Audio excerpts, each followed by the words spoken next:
Halo semua, hari ini kita akan membahas soal-soal SKP CPNS Penata Kelola Pemerintahan part ke-7 dengan kisi-kisi Permenpan RB tahun 2024.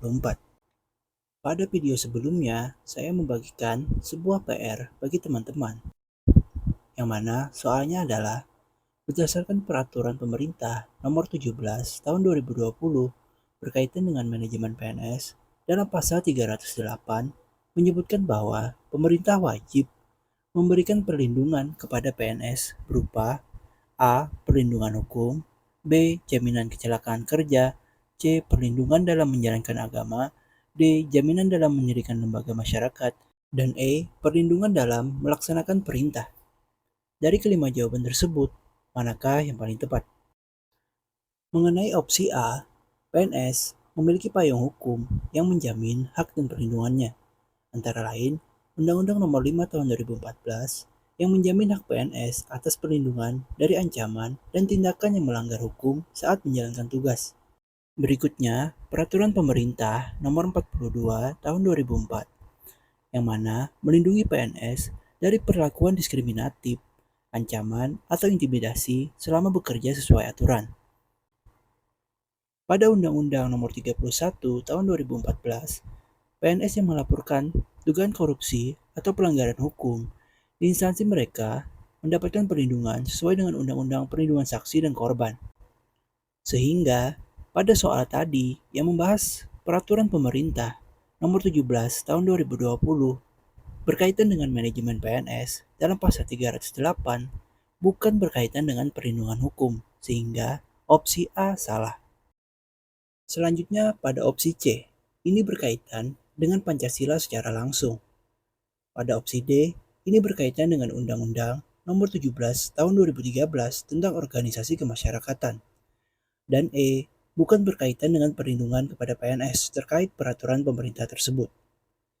Berdasarkan peraturan pemerintah Nomor 17 Tahun 2020 tentang perubahan atas peraturan pemerintah Nomor 11 Tahun 2017 berkaitan dengan manajemen PNS dalam pasal 308 menyebutkan bahwa pemerintah wajib memberikan perlindungan kepada PNS berupa jaminan kesehatan, jaminan kecelakaan kerja, dan jaminan kematian. Sehingga opsi yang paling tepat adalah opsi B. Melalui perlindungan tersebut, pemerintah tidak hanya memenuhi kewajiban hukumnya, tetapi juga menciptakan kondisi kerja yang mendukung profesionalisme PNS sebagai pelayan publik. Hal ini penting untuk memastikan keberlanjutan penyelenggaraan pemerintahan dan pelayanan masyarakat.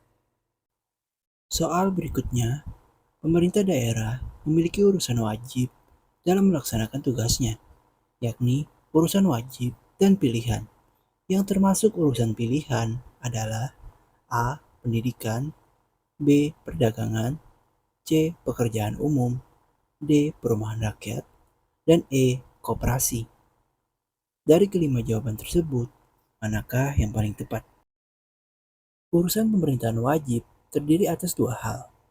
Yang pertama, urusan pemerintahan wajib yang berkaitan dengan pelayanan dasar, antara lain pendidikan, kesehatan, pekerjaan umum dan penataan ruang, perumahan rakyat dan kawasan permukiman, ketentraman, ketertiban umum, dan perlindungan masyarakat serta sosial.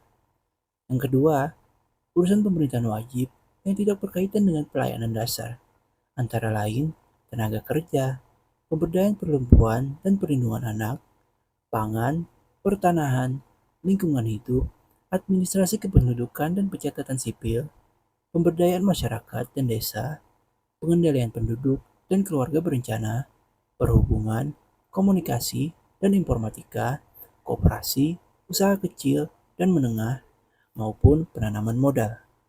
Sedangkan urusan pemerintahan pilihan dipetakan berdasarkan potensi, proyeksi, penyerapan tenaga kerja, dan pemanfaatan lahan di daerah. Antara lain, bidang kelautan dan perikanan, pariwisata, pertanian, kehutanan, energi dan sumber daya mineral, perdagangan, perindustrian, transmigrasi, sehingga pilihan ini bergantung pada aspek-aspek yang berpotensi tergantung daerah. Sehingga jawaban dari soal tadi adalah B, karena termasuk dalam urusan pemerintahan pilihan. Jangan lupa untuk like dan subscribe channel ini agar semakin berkembang. Soal berikutnya, dalam kaitannya dengan otonomi daerah, prinsip desentralisasi memiliki tujuan utama untuk A. Menambah peran pemerintah pusat dan provinsi di daerah. B. Membangun infrastruktur di daerah. C. Menghapus peran pemerintah pusat di daerah. D. Menambah peran dari DPD. Dan E. Memperkuat kemandirian daerah. Dari kelima jawaban tersebut, manakah yang paling tepat? Dalam konteks otonomi daerah, prinsip desentralisasi bertujuan untuk memberikan kewenangan kepada pemerintah daerah dalam mengatur dan mengelola urusan rumah tangganya sendiri sesuai dengan kepentingan masyarakat setempat. Opsi A, C, dan D tentu saja salah karena desentralisasi bukan peran dari pemerintah pusat atau provinsi. Pemerintah pusat atau provinsi justru membagikan sebagian kewenangannya kepada daerah dan mengurai peran dari mereka, tetapi dengan diawasi sesuai peraturan. DPD juga hanya berperan sebagai salah satu lembaga negara yang mewakili kepentingan daerah, baik melalui fungsi legislasi, pengawasan, maupun advokasi kepentingan daerah dalam sistem pemerintahan di Indonesia. Opsi B juga kurang tepat karena belum terlalu spesifik mengenai infrastruktur. Jika membangun infrastruktur sesuai dengan kebutuhan lokal, maka jawaban ini tepat. Maka opsi yang paling tepat adalah E.